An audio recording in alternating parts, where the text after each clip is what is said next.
Hey guys, welcome back to Randall House Farms. For our first installment in our Harvest Work series, I want to go over water bath canning.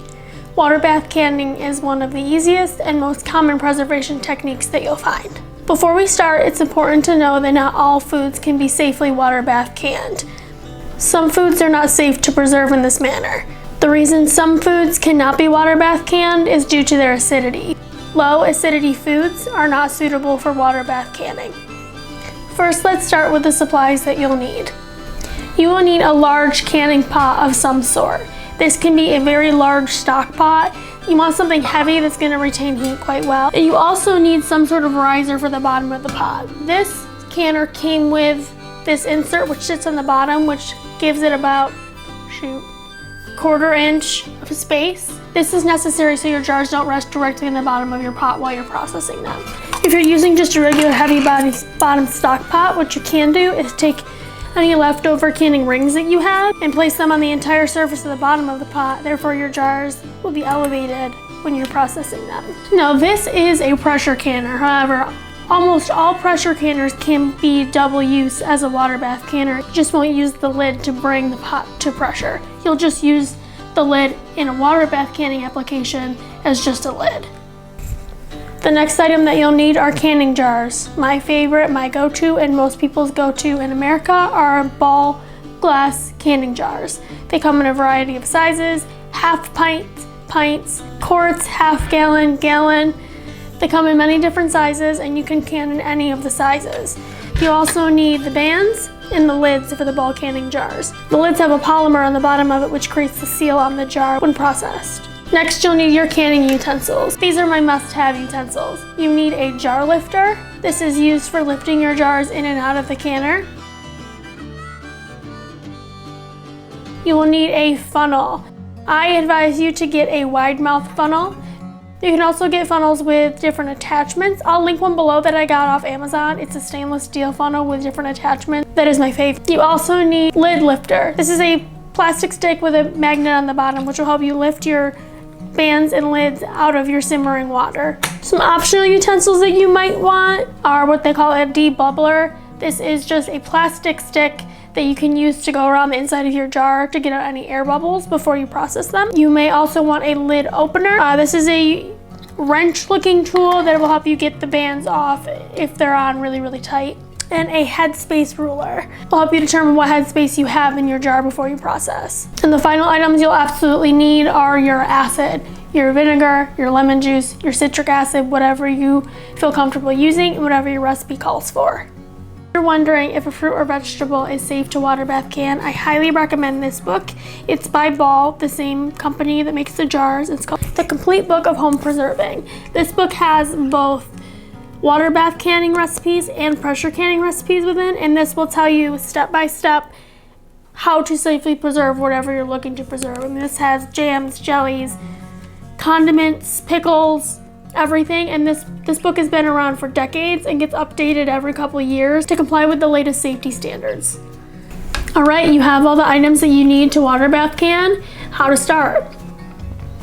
First, gather everything that you need before you start canning. Preparation is key. Make sure you have all your ingredients in the correct measurements. Make sure you have enough acid on hand for whatever recipe you're making. Gather your lids, jars, and your canner.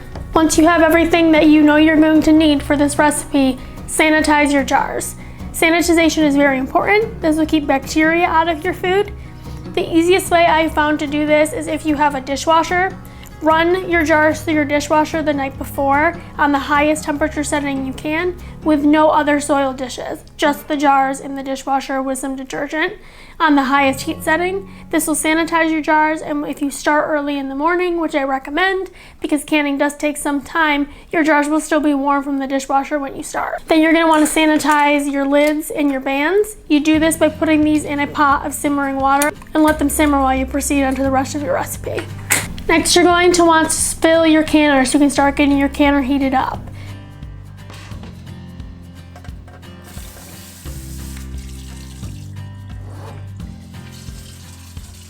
Fill your canner with enough water to cover whatever size jars you're using by 1 to 2 inches. When you're water bath canning, the cans must be covered with water while processing. You can also add 1 to 2 tablespoons of vinegar to your water bath canner. This will help avoid any mineral buildup on your jars during processing. If you don't do that, it's not a big deal. Your jars are just gonna come out with a white residue on it that can be wiped off after canning. It's not a big deal, no matter what kind of water you're using, well water, city water, it's going to happen. All water has minerals in it. Once you have your canner filled with the appropriate amount of water, you've added your vinegar if you want to, you're gonna wanna put the cover on your canner and turn your stove on to start heating it up. The next is to make your recipe according to instructions. If you're anything like me, you don't normally follow the instructions on recipes, but now is not the time to improvise. Follow the instructions to a T to what you're trying to make, and this will ensure that whatever you're canning is safely preserved for consumption. Now that you have your recipe ready, it is time to fill your jars. There's 2 different methods to filling jars in water bath canning. One is called hot packing, the second is called raw packing. The recipe that you're following will usually tell you which one is best. The difference between the two is hot packing. It is packing your jars with hot ingredients and hot liquids into a warm jar. That is said to be the best method for water bath canning. It's the easiest way to remove air bubbles from your jars and also ensures food safety. The second method is called raw packing, and all that means is you're taking a raw fruit or vegetable, putting it into your jar, adding the acid and the liquid that is necessary for the recipe, and then processing. When you're packing your jars, use your funnel. Your funnel will make it so much easier and cleaner. Now this next step is very important. Once you've packed your jars, check your headspace. Your headspace is the space between the rim of the jar and this lip right here on ball canning jars. You can check this by using a headspace ruler or just eyeball it. After you've been doing it for a couple of years, you know that this space right here is about an inch. Whatever recipe you're using, especially if it's coming from this book, will indicate the headspace necessary for that item. The most important part of water bath canning is wipe the rims of your jars before you put the lids on. I recommend taking a paper towel or a clean rag, adding some white vinegar onto that rag, and wiping the lid of the jar. This will remove any oils, sugars, bits of food that you have on the rim and will allow for a really great seal once you put your lid on. Once you have your warmed lid on your jar, add the band and tighten only to fingertip tightness. You really don't want to crank this down. Once you have your jars fully filled, lids and bands on, they're ready to go into your canner. Make sure your canner is boiling and lift your jars carefully into your water bath canning while it's boiling with your jar lifter. That's why those are important. From there, you're going to process your jars according to recipe instructions. Some jars process for 15 minutes, some jars process for 30 minutes. And it's important to note that your process time is going to vary based on the size of jar that you're using. Almost every recipe is going to give you alternate processing times, whether you're using a pint, a quart, a half pint, and so on. Once your recipe is processed for the proper amount of time, turn off your canner and let it sit for 5 minutes. After those 5 minutes, use your jar lifter to lift out your jars and put them on an undisturbed surface. I like to put them on a kitchen towel on my kitchen counter. From there, you're going to leave your jars undisturbed, ideally for 24 hours or at the very least until they're cool enough to handle. After 24 hours, you're going to want to remove your bands. Removing your bands is very important. You don't want to store your jars with the bands on, and the reason this is important is that the bands can create a false seal. Remember, you only tighten those bands to fingertip tightness, but while it was processing in the canner, they tend to get tighter. If you leave those bands on while you store your food over the winter, 18, 16, 24 months, those bands can create a false seal. If you remove the bands after 24 hours, you'll know right away if your seal is good or not. You can give it a soft pull, don't ream on it, especially if it hasn't been 24 hours, but you'll be able to tell if that seal is good. You'll also know when you go to grab your food off your shelf, if the lid is loose, it's no good, throw it away. You've made your recipe, you've waited the 24 hours, you've removed your bands, and now you're ready to store your jars. I see this all the time. The most important thing you want to remember is do not double stack your jars like this. Absolutely not, do not. If you have to double stack your jars, which sometimes you do because our pantries don't allow for space, keep the box that you bought your jars in or find a thin piece of cardboard. You can double stack your jars as long as there is a thin piece of cardboard in between, and be mindful of your weight.